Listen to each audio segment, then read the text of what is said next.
And here we go. 10, 9, 8, 7. RS-25 engines lit. 4, 3, 2, 1. Booster ignition. And liftoff. The crew of Artemis 2 now bound for the moon. Humanity's next great voyage begins. Good roll pitch. Roger, roll pitch. Houston, now controlling the flight of integrity on the Artemis 2 mission around the moon.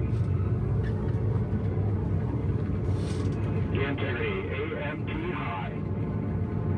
AMT high. On time passing 30 seconds. Integrity passes the ultimate MECO. Target milestone. Mission Control Houston seeing good performance and lower dimensions. Space Launch System core stage.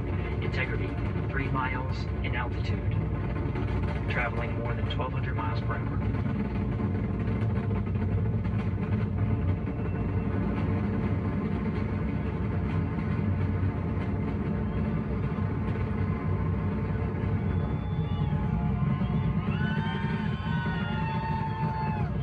Humanity's next great voyage begins. We just heard it here. The baton has been passed from launch control in Florida to mission control in Houston. Gio, give us a sense of what you're seeing and feeling on the ground there. I'll do the same. Lindsay, I cannot look away, quite frankly. I cannot look away because this is just so spectacular.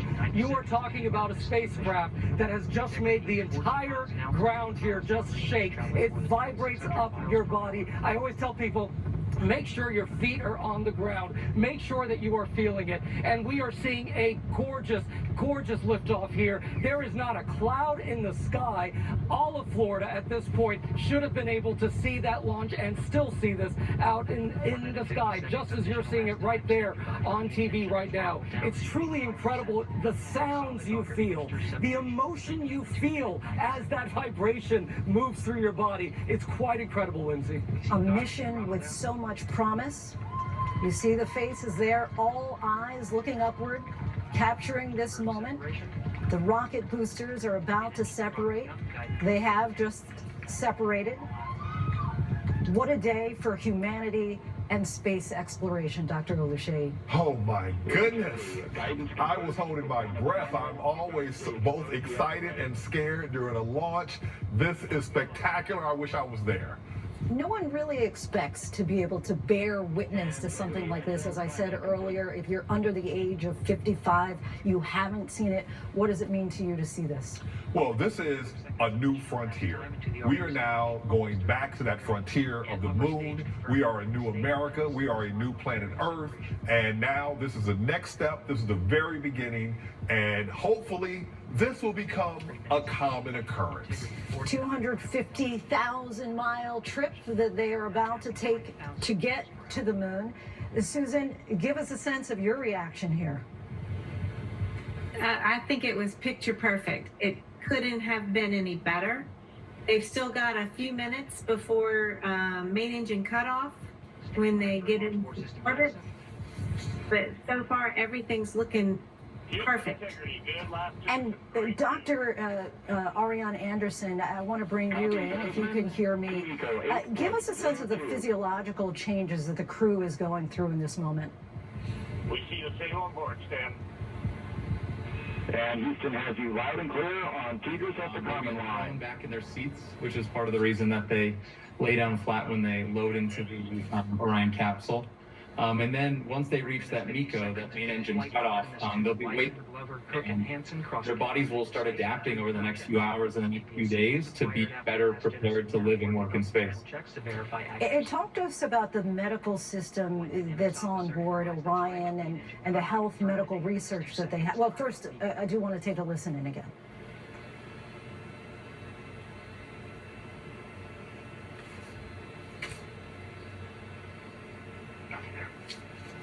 Doctor, I want to bring you back in there. Same question to you. The medical system on board on Orion and the health medical research that they have access to as well. Well, at the cornerstone of this mission really is looking at how the human being integrates into a larger engineering system like a rocket ship. So a lot of the systems on the rockets, they behave predictably. We can test them to failure. But the human being often are prone to failure randomly. Tonight I could go home and have appendicitis. But then we also are resilient and innovative and creative. And so the big point of this mission is really just how our human systems, how the life support systems help support our crew and make sure that this vehicle is the workhorse we need to be as we push further and further to the moon and further into space. Integrity, 3 engine press. Integrity, of course, the name that the crew actually gave their spacecraft. 5 minutes, 20 seconds of mission elapsed time into the Artemis 2 mission. At this point, 3 good main engines are all that's needed to carry Integrity to a nominal main engine cutoff target. Though at this time, we're seeing 4 good engines here in Mission Control Houston. Integrity, 75 miles in altitude, 330 miles downrange, approaching 10,000 miles per hour. 10,000 miles per hour. We just saw a few fist pumps and, of course, applause there on the ground. And that capsule is the size of 2 minivans. So you have 4 people who are going to be spending the next 10 days. Of course, there's a little more space, actually, because no gravity in there. You can actually kind of float around above. Susan, I understand that it's typical for these missions for you to bring a little stuffed animal, and I understand that they have a little plushie that was actually designed by a second grader, a plushie toy named Rise, actually, and it is the official 0G indicator, an object that basically is designed to indicate to the crew when they're able to float, because of course they are strapped in. Did you have something similar like that? So you kind of wait to see that stuffed animal float to get a sense of that you have reached the official 0G. 2 seconds into the flight. Lindsay, we did not, and I don't know when that became popular, but as soon as the engine's cut off, even though you're strapped in, you float into the strap. And so you know it instantly. Mission elapsed time. Throttling down as we approach the abort once around option. Milestone at the 7-minute 30-second mark. And we are about to hear Now main 84 miles engine cutoff, or MECO. 650 miles downrange, traveling more than 15,000 miles per hour. Integrity, AOA open. Haley open. The window is now open for an abort once around option that would target splashdown in the Pacific Ocean. Still following nominal ascent at this time.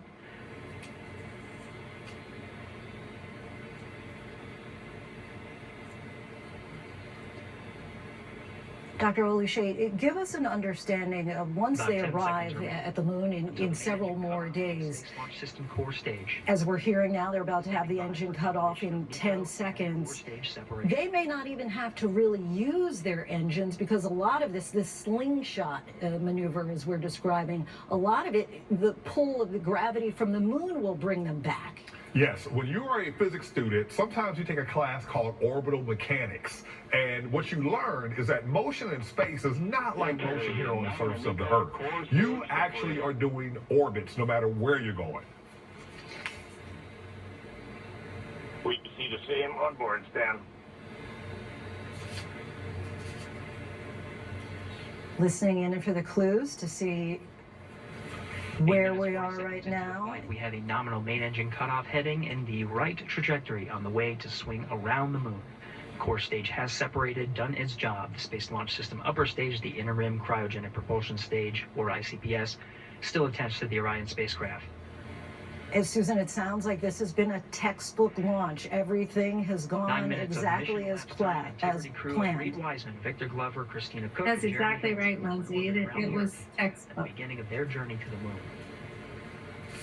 Dr. Anderson, I want to bring you back in here. I understand that you just returned from a Mars Desert Research Station in Utah, trying to understand how to survive in Mars, because that could be the ultimate step here that this mission is heading us toward. What did that entail?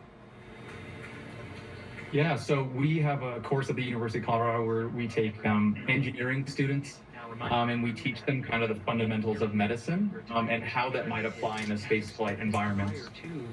We believe that the solutions to a lot of the challenges around human health in spaceflight are going to require medical operations, they're going to require clinicians, and they're going to require engineers. And so our goal is to get folks together, put them through complex simulations, and start working the problem and figuring out how we can keep people healthy and happy and productive on the moon or Mars. And what are some possible medical advances in particular that could ultimately result from a mission like this?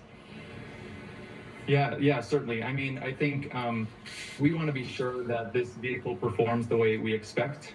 One thing that people keep talking about is radiation. The radiation environment outside of the Earth's atmosphere and outside of the Earth's orbit is much higher. And so we want to better understand how high energy particles might affect human beings. And that can translate back to therapeutics and approaches to human health back here on Earth. And of course, Dr. Olusheye, you were mentioning earlier that there is this geopolitical race. Give us a sense of why we are trying to get back to the moon before China, for example. Yeah, you have China, you have the European Space Agency, you have a lot of private companies that are setting their sights on the moon. But yet and still, NASA is still the leader. And this is a demonstration of NASA's technical leadership. But one thing I also want to mention is we went to a visualization, and conspiracy theorists have hit on the fact that we get video close to ground, but then we go to a visualization in space. And that's because there isn't a second camera up there to look at the spacecraft. So it is not a conspiracy. It is the best you can do. That is confirmed. Complete. We also have the visors are confirmed. Susan, what are you watching for as a former NASA astronaut as you're watching these pictures? Their launch and entry suit. I'm looking towards the next steps. So the next big one is the solar array deploying. And if they don't deploy, they don't go anywhere. So they come back to Earth. So every step of the way, there's a burn coming up soon to circularize their low Earth orbit before they go into higher Earth orbit. I want to bring in historian Jim Bell, professor at Arizona State University, the School of Earth and Space Exploration. Thanks so much for joining us on this momentous occasion, Professor. You've talked before about this being a dress rehearsal at full scale. What did you mean by that? Working towards the well, nobody has gone beyond low Earth orbit for more than 50 years. Okay? So this crew, this amazing heroic crew, I still got goosebumps. They are pathfinders, right? They're pathfinders for the astronauts that are going to go back to the surface of the moon, pathfinders for the astronauts who are going to go on to Mars eventually. So it really is historic. Of course, we heard from Susan earlier saying it. At one point, we're looking forward to the day when this is just about humans. But of course, this crew does represent a much more diverse humanity than Apollo did. You have the first woman, first person of color, first non-American to travel the lunar distance. What does that mean to you? Well, look, I mean, these are incredible, heroic professionals, right? They're scientists, they're engineers, they're heavily trained individuals. They're representatives of the entire planet heading out to beyond our planet, out to our nearest celestial neighbor. So I'm incredibly proud of, all of us are incredibly proud of the work that they're doing, and the crew of the thousands of engineers and scientists and managers, administrators supporting them. It's really important. And I want to bring in Cody Page, an engineer, professor of mechanical engineering at Columbia. Your reaction, Cody, as you watch this?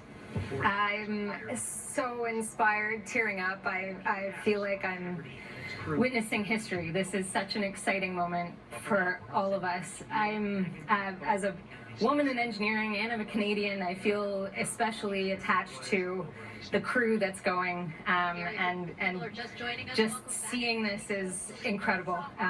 Really being a part of history right now. What does this mean for space flight? This is a huge moment for spaceflight. We talk about the Apollo era, we talk about the shuttle era, and this is truly the beginning of the Artemis era. This is a shift from humans being in low Earth orbit and our focus really being in low Earth orbit for so many years now, and going back into deep space. This is changing the focus of NASA and hopefully of countries around the world. As we can see, Canadians and there's payloads from different countries around the world that are part of this mission. This is the beginning of a new era. It's my understanding that these astronauts are going to be able to see aspects of the moon, the far side of the moon, that have never been seen by human eyes before. What might we expect them to observe? And I also understand that they may lose communication with mission control for a period of time while the moon is blocking or kind of in between them and Earth for a short amount of time. But what might we be able to glean from them being able to see the far side of the moon? Yeah, it's incredibly exciting. They're going to be able to see parts of the moon that have never been seen before, and part of that that I mentioned before, that our brains are really the most exciting part of what's going there, and they're going to be looking at geological features on the lunar surface that can tell us about its formation, about where we're going to be going at the South Pole, about how we might find water ice on the moon, which is going to be extremely important when we have the Artemis 4 astronauts go and be able to land on the surface of the moon. And a big part of going, the communication aspect of that and losing communication is being able to test this communication on the far side of the moon and be able to test in real time. So they're actually going to have scientists involved in this portion of the mission and be able to talk to the astronauts and discuss with them what they're finding. So part of that blackout is going to be the astronauts really making use of their knowledge of the geology of the moon. And Cody, stay with us here. When NASA announced its intention to return to the moon, they said they were going back to stay. And recently they shared its blueprint for building a moon base. In the first phase of the $20 billion plan called Build, Test, Learn, they'll work with commercial space partners to send rovers, instruments, and technology to the lunar surface between now and 2028. In phase 2, between 2029 and 2033, they'll deliver the early infrastructure, building a semi-habitable area for astronauts. At this point, astronauts will be able to live and work on the moon's surface on a regular basis, which is really phenomenal. And during phase 3, slated for 2033 to 2036, NASA and its partners will deliver larger habitats and vehicles to the moon, establishing a permanent human presence on lunar surface. For the moon-based plan to be able to work, NASA is going to need a lot of help from its commercial space partners, especially SpaceX and Blue Origin. Both companies are building lunar landers capable of transporting astronauts from the Orion capsule to the lunar surface. SpaceX is working on a version of its Starship spacecraft. Blue Origin calls its craft the Blue Moon Lander. NASA is planning to test these landers during the Artemis 3 mission in 2027, not on the moon, but in Earth's orbit. Artemis 4 and 5 in 2028 could see one or both of these lunar landers actually take astronauts to the moon's surface. And Dr. Oluche, I want to bring you back in here because when we're talking about NASA and the history, it sounds like this really could be one of the last solo missions from NASA. This is really kind of old school NASA playbook, but we know that it is a little less expensive, still very expensive, but to use some of the private companies like Blue Origin and SpaceX. So in the next few steps of this phase, it sounds like these private companies will very much be a part of the plan. Absolutely. And in a way, they always have been, right? And that's one of the big difficulties about creating a spacecraft like this, is the fact that you have all these components coming from multiple vendors that are providing systems that have to be integrated into one complete system that has to work flawlessly. But America has been really good throughout the 20th century and into the 21st century in funding fundamental research, turning that into commercial products, spinning off private companies, and you have this government, university, private company ecosystem that has kept us at the cutting edge of technology for the planet. And we need to continue investing. Cody, I want to bring you back in here. We've talked quite a bit about radiation. Why is it so important to learn about radiation in deep space? So in deep space, we experience radiation in two formats. So there's the galactic cosmic radiation, which is a consistent background radiation that comes from supernova deep in space. And this is these really fast, really heavy ions that can be extremely damaging for humans. And then there's also the danger of radiation that can come from solar particle events. So these are flares that are coming from our sun that we sometimes see in our magnetosphere.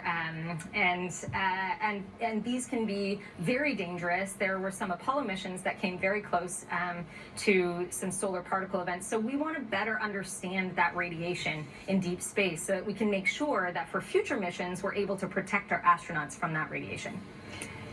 Gio, I want to go back to you. Give us a sense, are the crowds still there, kind of basking in the afterglow, so to speak, or are people packing up?